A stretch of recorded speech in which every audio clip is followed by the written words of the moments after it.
The Tommy Campbell Show. Donald Trump returned after a week-long camera absence with a bulge under one eye, Kristi Noem-level makeup on his hands, and then fully fell asleep during an Oval Office meeting. This is not manipulated. That is him out cold again. When the fellas are talking, he seems to zonk out, but the second a female reporter asks him a normal question, suddenly he's wide awake and ready to clash with her for doing her job. This time it was another go at Kaitlan Collins. Is the $1.8 billion DOJ fund dead, or is it on hold? It's, I'd have to ask the lawyers, I don't know. I know one thing, the weaponization. Are you talking about the weaponization fund? Yeah, what's your decision? The weaponization fund, as far as I'm concerned, was a beautiful thing. It was something I didn't make it, but I heard that. I thought that was the greatest thing because people like you have abused our people so badly. The fake news like CNN, like the New York Times and like others have abused our people. Wait a minute, be quiet. Have abused our people so badly, and you should be ashamed of yourself. You used to be a conservative. She was a conservative from Alabama, can you believe it? But CNN, in particular, CNN does such false reporting. But now they have new ownership, so maybe it'll straighten it out. I doubt it, but it's hard to straighten garbage out. CNN's a very corrupt organization, but with a corrupt reporter standing right there. Never smiles. She never smiles. She's a young, beautiful woman, never smiles. I never see a smile off her face. I see her standing there with hatred in her eyes, like, This is all totally insane, and Trump lashing out at reporters working is all kinds of wrong, but complaining about people not smiling while you're seething is just ridiculous. I'm surprised he can even move his lips with that drooping Hector from Breaking Bad mouth thing going on. If you listen closely past the insults, you can hear his heavy, labored breathing between sentences. The man trying to be alpha is out of breath and he's sitting down. And remember, the last time Trump demanded Kaitlan smile on camera, she was pressing him on the newly released Epstein files. Not exactly the topic to treat like you're throwing a question at a K-pop band. Also, why should you be peppy and smiley with the guy who called you stupid and nasty when he thought she was asking a question about the White House ballroom decorations, even though she was technically asking a serious policy question about Venezuela? His brain literally cannot compute a sharp professional woman asking a hard question without instantly defaulting to playground insults. If Donald Trump is comfortable treating prominent, highly visible journalists like this while the cameras are actively rolling, just imagine how he behaves towards women when the cameras are turned off. 3 marriages. I do love the bit about Alabama, though. Yeah, still from there, buddy. I changed networks, not maternity wards. And some may be shocked to learn that there was some truth to what Trump was saying to Kaitlan about her being a conservative. But casual viewers may not realize that before CNN, Kaitlan was the White House correspondent for the Daily Caller. Trump expects anyone who ever worked for a conservative outlet to act like his personal PR firm. So when a sharp journalist from Alabama actually asks him a real question, his brain short circuits and he views it as a personal betrayal. Trump is clearly scared of her to the point that he's basically asking David Ellison to fire her.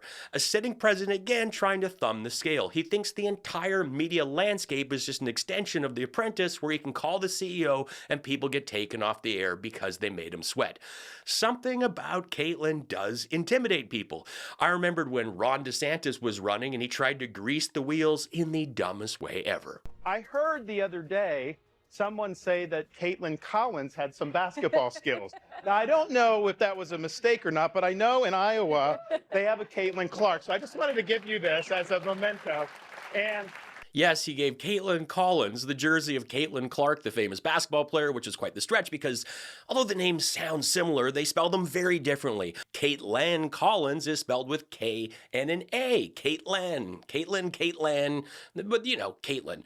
I have always been the guy who speaks up. Many times I've fallen on my sword for others, but these people really need to band together. You can collectively call him out and say he should not and cannot treat people like this, or use a different tactic. When he moves on after deflecting a fair question with a slew of insults, the very next person he calls on should look him dead in the eye and say, I have the exact same question about the weaponization fund or whatever it is. If you stand together as a wall, he can't divide you. But as long as reporters treat these briefings like he's holding court in the school cafeteria, it will continue. Subscribe. Now there's something going on off camera with a woman the administration has already thrown out of the country. A taped WhatsApp call from former Brazilian model Amanda Ungaro has completely exploded the official Trump romance backstory. For decades, the line was that modeling agent Paolo Zampoli introduced Donald and Melania at the Kit Kat Club during Fashion Week in 1998. But on this tape, Ungaro alleges that Zampoli totally fabricated that story. Let's tell the public you never was the one introducing Melania to Trump. It was Jeffrey Epstein. She was a escort of Jeffrey Epstein. That's how she met Donald Trump. And I know because I was with you 20 years and you always told me it was not you, was Jeffrey Epstein. It's like we found a deleted scene from Pretty Woman. Amanda Ungaro claims that back in June 2002, when she was just a 17-year-old model in Paris, Jeffrey Epstein and his top scout, Jean-Luc Brunel, flew her to New York on his private jet. She ended up entering a 20-year common law marriage with Paolo, and the pair became such close friends with the Trumps that Donald eventually awarded Paolo with a bogus presidential envoy title. They attended his inauguration, hosted UN events, and raised a son together. But because they never signed legal paperwork, Paolo kept her entirely dependent on a temporary diplomatic loophole visa as a way to keep her on a leash. But that leash turned into a noose when they got locked in a bitter custody battle. The exact second she started sounding off about Melania's real history with Jeffrey Epstein, the gears of the federal government turned overnight. Paolo posted an image of Melania calling her the most elegant First Lady America has ever had, with a desperate asterisk at the bottom.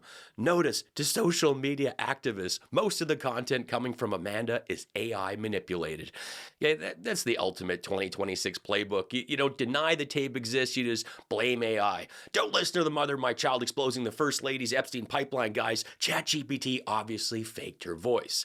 According to the New York Times, Paolo called a senior official at ICE and had her greenlit for immediate deportation to win the custody battle. This clown sat back while the mother of his child was thrown into an ICE detention facility for 3 months and flown to Rio in a prison uniform.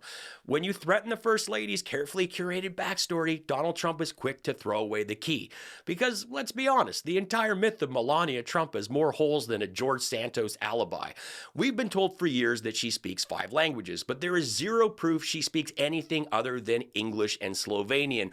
Wouldn't you want to flex that muscle, just show off a little? Multilinguist note, she never engages locals in their native tongues, and Snopes pointed out that she needed a translator for the Pope and for hospital visits in Italy. She said exactly 1 sentence in France during her entire visit, and when the White House was asked for documentation of her fluency, they went completely silent. Good evening, I'm Tucker Carlson, and tonight I'd like to talk about Melania's elite supermodel career. Because there's as much proof of her speaking 5 languages as there is of her time on the catwalk in Milan, Ville Milanese. What is going on? She was the Cindy Crawford of Slovenia. They even made a statue of her. They really did. And then it was burned down. So they made one out of bronze, and it was stolen.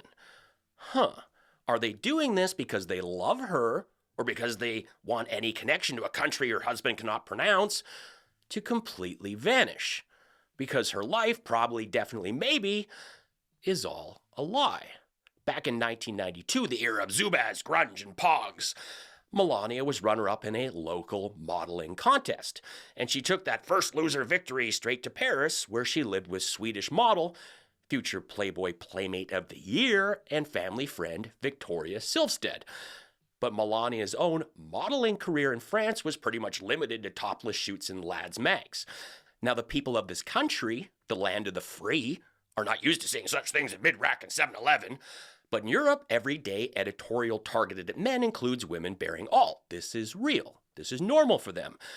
Maybe if we had more publications like that in the United States, people would actually be inspired to read something other than the menu at KFC. What are we even talking about? Well, eventually Melania ended up in New York, the Big Apple, where she didn't really have a career until she met Donald Trump. And how they met, or how she even got to Manhattan, is now the most dangerous question in Washington. Call the First Lady an escort, and you'll be escorted right back to Brazil. But soon after they started dating, if you even want to call it that, Donald started his own agency, and Cadet Bonespur shoehorned her into hard-hitting publications like Ocean Drive magazine and others with headlines such as Trump's New Squeeze, Beauty and the Billionaire, The Lady is a Trump. Every single image was just a glossy press release for the Trump organization. She wasn't a supermodel. She was a luxury amenity with a Slovenian accent. And if they are hiding the truth about her genius visa, what else are they hiding? I'm just asking questions. As I take the word dumb, take the B off, because most people don't know that, you know, dumb ends with a B, but most people don't know. And all I do is I switch the E with a U, and you have a Democrat. And I came up with that by watching Hakeem Jeffries, because he's a dumb person. And I said, he's really dumb. I said, wait a minute, he's a Democrat. So I think it works. I don't know that it's going to be as good as Pocahontas or fake news or so many of the others that we've come up with, but I mean, I'm going to just call them Democrats, because I don't understand how they can be so stupid. It honestly doesn't get any stupider than a primetime sit-down interview with the president and his own daughter-in-law. How is this even legal?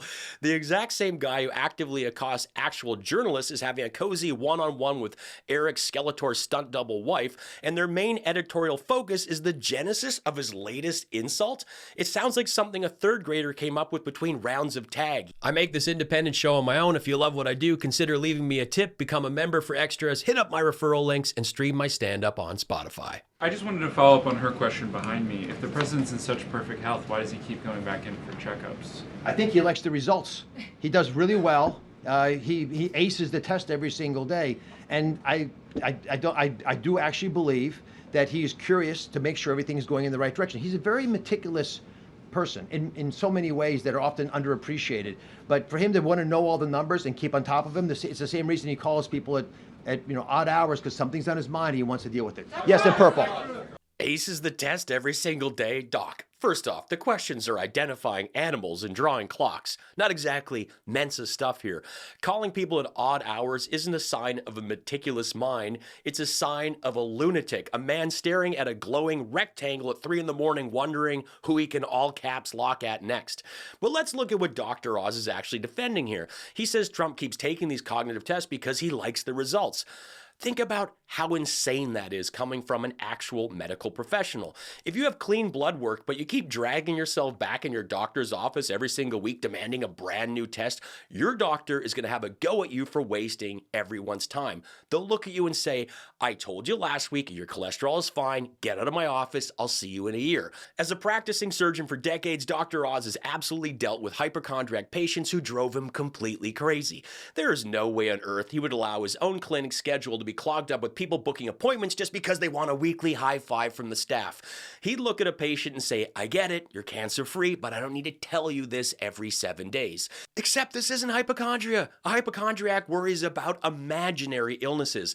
Donald Trump isn't taking cognitive tests on the regular because he's curious or because he likes the results. He's taking them because his staff is desperately trying to monitor a baseline that is actively slipping away. You don't check the oil in your car at every turnoff unless you know the engine has a massive leak. How do you find ceasefire? Pretty much the way it is. It's a different part of the world. You know, I'd say in that part of the world, ceasefire is when you're shooting in a more moderate manner.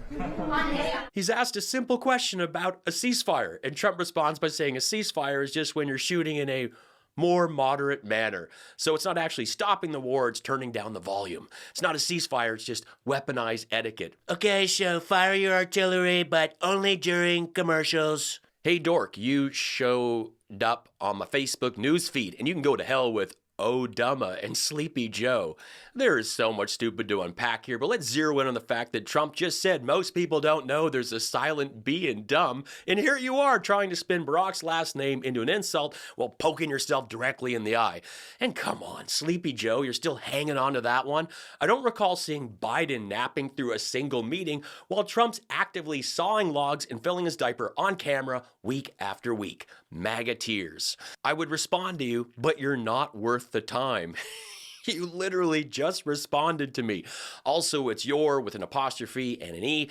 This is exactly like when you're in a massive argument with your spouse and she slams her hand on the counter and says, "And that is the absolute last thing I have to say about that." And then immediately proceeds to pace around the kitchen and rant for another 15 minutes. Like, you can't declare you're ignoring me while you're leaving a comment. MAGA tears. Modeling contest, and she took that first loser victory to Paris, where she lived with Swedish meatball. Swedish meatball. She lived in an IKEA diner during an Oval Office meeting. This is not manipulated. It's not. After they started dating, if you even want to call it that, he started his own agency, Trump's Hose. Please check your YouTube notification settings for this channel and make sure they're set to all, not personalized. Personalized uses AI to decide whether or not you hear from me. All means you're telling YouTube, yes, actually let me know when this bald comedian drops a new episode. I can confirm the Tommy Campbell Show is the best political comedy show on YouTube. And I hope you subscribe.